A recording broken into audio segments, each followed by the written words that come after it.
সংসার সুখের করার সূত্র তো একটাই, ভালোবাসতে হবে।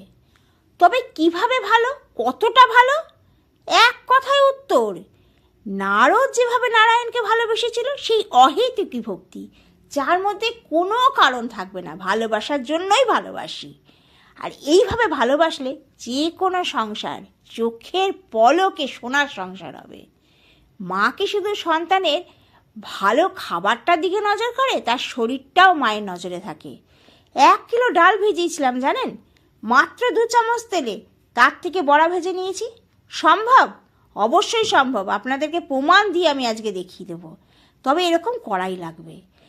আমি অনেকবার তাওয়াতে চেষ্টা করেছি, বড়া শিটে হয়ে যায়, তেল ছাড়া হয় ঠিকই, তবে শিটে আর সময় লাগে অনেক। এতে কিন্তু ফটাফট চোখের পলক ফেলতে ফেলতে বড়া ভাজা হয়ে গেছে, মাত্র ওই কয়েক সেকেন্ড ঢাকা দিয়ে। বড়া তো সব রেডি করেছি, দেখলেন তো। এখনও ওইটুকু বাটিতে তেল আছে, আধ বাটি তেল নিয়েছিলাম।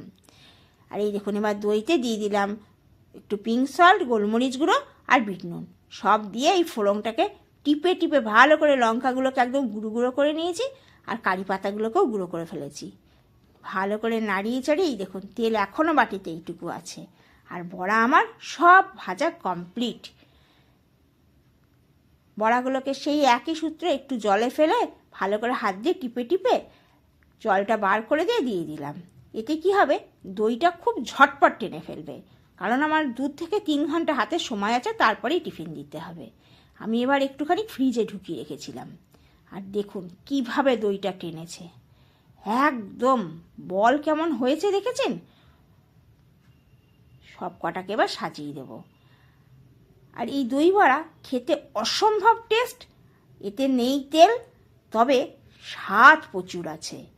এই দেখুন, এবার দিয়ে দিলাম সবুজ চাটনি, এটাও ঘরে করেছি, তেঁতুল গোলা জল, উপর থেকে তেঁতুলের চাটনি, এটা দারুণ লাগে, এটা দই বড়াতে লাগবেই।